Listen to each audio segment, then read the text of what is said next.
Hi, everyone. My name is Courtney. I am the special education teacher for the 4th through 8th grades in Waukene. In my video, you will see that I am working with two of my 4th grade students during their typical pull-out time to work on reading skills. Both Craig and Wayne are more than 2 grade levels below their current grade for comprehension. Craig initially qualified for special education services for academics and speech therapy as a preschooler in 2016.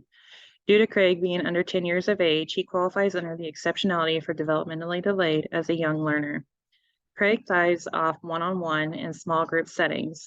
These allow him to apply himself to his academics and allow teachers to give feedback immediately. Craig likes to hear feedback, especially when it's given positively about his growth and academically or behaviorally. Craig's main primary needs are in comprehension and language skills. Craig struggles with comprehension of text, both when reading aloud and when being read to. This weakness still carries over to following directions, and he really struggles with receptive language. Craig's current language skills are commensurate with his current level of learning. Currently, Craig receives speech services as indirect or consul to provide support to Craig and the special education staff as needed. Wayne has been receiving services for his academics, speech, language, occupational therapy, and physical therapy since 2016. Wayne qualifies under the primary disability of autism. Wayne's strengths come from working one-on-one with a teacher or para, or as well as small group settings. Wayne demonstrates typical receptive language skills at this time. He is able to identify and understand a variety of vocabulary targets, answer a variety of question types, and follow directions. Wayne struggles with comprehension of text, both when reading aloud and being read to. He screens and tests 3 grade levels lower than grade level on comprehension and fluency. With his fluency being so low, Wayne has to have quite a bit of extra time to finish reading and hates to be rushed. Both boys have an IEP goal of being able to comprehend 3rd grade level text at 80% accuracy as of right now for this year, for the 2023-2024 school year. Our intervention process is provided by Illuminate Education with Bass Bridge. Currently, I meet with the boys 5 days a week for about 30 minutes each day. We meet in a quiet, distraction-free setting, which currently is in my classroom, and it is stated as that way on their IEPs as well. During this time, we work on their fluency and ways they can monitor themselves while reading, which in turn will help them with their comprehension. We focus on passages that come from FastBridge for the intervention, and even a text in their level from A to Z reading that will help them working on their fluency skills. I try to alternate a leveled reader and a passage from FastBridge weekly. We review ways to help them monitor reading, and we check our accuracy rate of reading and expression at all times each day. Since I have been working with these boys with this intervention process for some time now, they know their routine pretty well and what is expected during that class time. They are both getting good about remembering the accuracy rate and expression and what it takes to have those and being able to monitor themselves while reading as well. I'd like to refresh their memories before we fully get started each session to remind them of how to monitor their reading as well, just to keep it fresh in their minds. When reading a passage, I will have one student read one paragraph of a 4 to 5 paragraph short story from FastBridge, which looks something similar to this. And you can get them printed off FastBridge as well. They provide at all levels. And then I switch to the other student. After each paragraph, we reflect on our accuracy, rate, and expression. I also give the students a time to each reflect on each one's readings as well.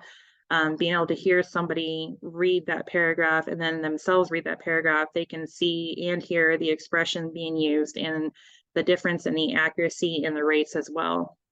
When reading a short story from A to Z reading, I let one student read one page and we reflect on our accuracy, rate, and expression then as well. And then the next student reads the next page and we reflect again on the next page. So that was just the passage, the story that we read that in my video. And then I had Craig and Wayne help me read this first page. I gave examples on what rate looks like, accuracy looks like, and the expression. I also talked about finding our points at the end of a sentence after it's being written, whether it's a question mark, an exclamation mark, or a period. That also helps them know exactly what it requires for in a sentence, knowing what kind of expression they need to provide in there. Usually by the end of the week, they're pretty steady with their accuracy rate and expression, and then are ready to be progress monitored for their final assessment that week.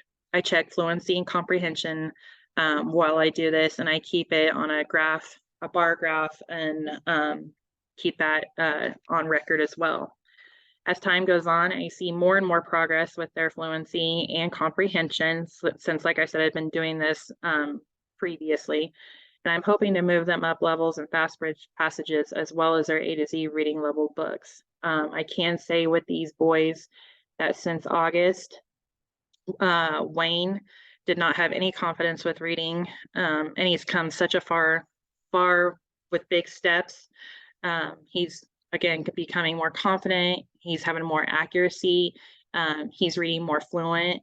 And he's not afraid to read aloud in front of the class. And he actually chooses to want to read in front of the class when we're doing a whole group setting. Craig was not able to accurately read a sentence when I first got him in August, and he is now able to read with more fluency, accuracy. His rate, he is learning also that he needs to have a consistent rate when reading. And you can tell when he gets nervous and he's not understanding things or it's not making sense because his rate will get a lot faster. He typically reads with good expression, knowing when the endpoints are what they are, like I said, with the exclamation mark, that kind of thing, or a question mark. When we are reviewing our stuff at the beginning of each session, we go over what I was doing with them in the video as well. It's I can read fluently chart and I can read every word. And then we just go over our checkoffs with that and ways that we can fix our accuracy with our reading. Then I can read quickly and carefully. And we discussed again in my video whether we all had the same rate of reading or not, and that it was okay to make those mistakes with accuracy. It's also okay to read slower or faster than somebody else. We aren't all the same. So just those reassurances with those guys and reminding them of those also helps with their confidence. So again, the can read quickly and carefully, that also has a small check off down here. The FastBridge also provided this with all the interventions and progress monitoring sections in there as well. So it's pretty neat to get all these resources off of there. Then the last one was talking about good expression. And then again, they have their checkoffs and ways you can fix that if needed. And then again, like I said, when I was writing in my video, I reminded them what an exclamation mark, a question mark, and a period, kind of what that entailed as far as how they express themselves with that, with each end mark.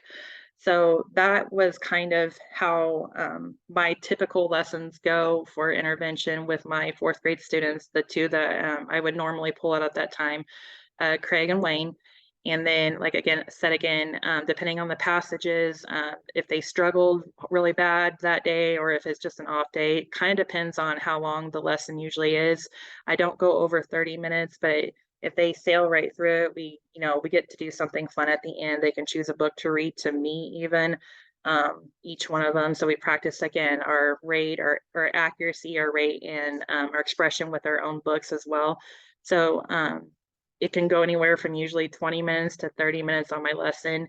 So that was just a short clip of how our lessons start out, and then reminding them what it looks like for rate, accuracy, and expression in there as well. And then again, like I said, we get into the full paragraphs.